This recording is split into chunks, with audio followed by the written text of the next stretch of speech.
aujourd'hui, nous allons découvrir comment calculer l'aire d'un disque. Alors, j'ai pris un disque et je l'ai partagé en deux couleurs, comme ça vous comprendrez un peu mieux le principe. J'ai partagé le disque en 12 secteurs identiques que je vais découper pour essayer de le transformer en un rectangle. Alors, voici mon disque partagé en 12 secteurs. Je vais le transformer en rectangle. Je les place comme ceci.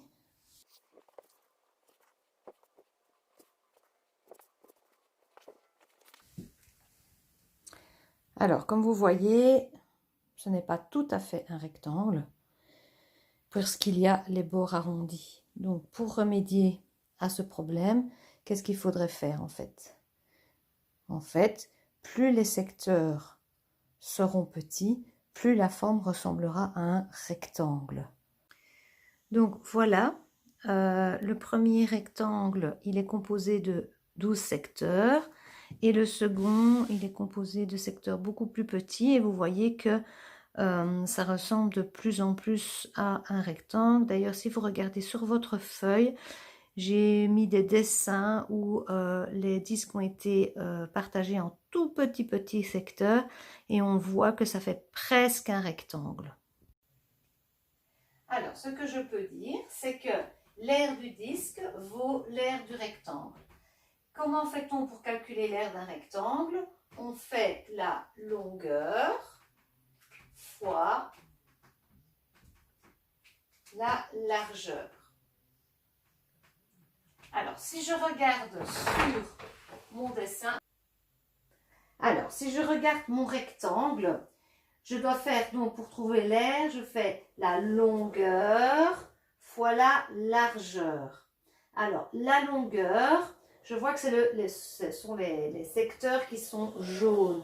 Si je regarde dans le disque, je vois que la longueur, ça correspond à un demi-périmètre, au demi-périmètre du disque.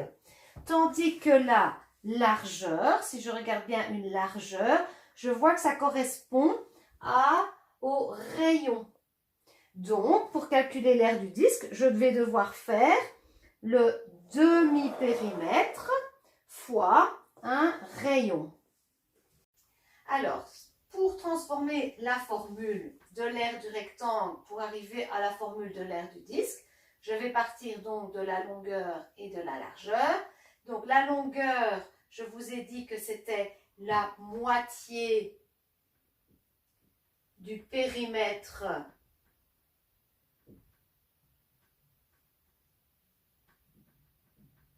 du disque.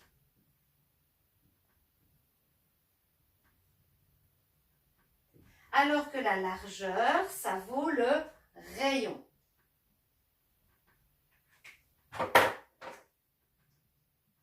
Alors maintenant, il faut qu'on se souvienne évidemment de la formule du périmètre du disque. Le périmètre du disque, si vous vous souvenez, c'est le diamètre fois pi. Je n'oublie pas qu'il me faut la moitié, donc c'est la moitié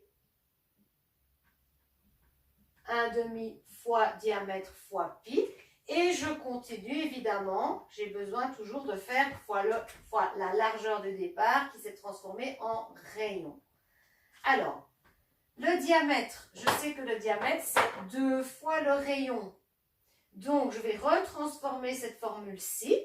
Je garde toujours 1/2 fois le diamètre c'est 2 fois le rayon. Et je garde le pi.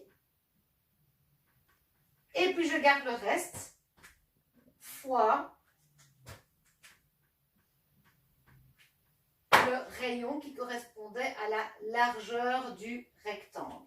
Alors, cette formule-ci, je la transforme puisque 1/2 fois 2, ça fait 1. Donc, je peux les annuler. C'est comme si ça faisait 1. Puis, je prends le rayon. Vous savez, on avait vu avec monsieur que la multiplication est commutative. Ça veut dire qu'on peut changer les termes de place. Donc, je peux dire rayon fois rayon fois pi. Le 1, évidemment, ne sert à rien. Et donc, ma formule pour calculer l'aire d'un disque, c'est rayon fois pi. Je peux l'écrire avec des flèches. C'est parfois plus facile pour faire les petits problèmes.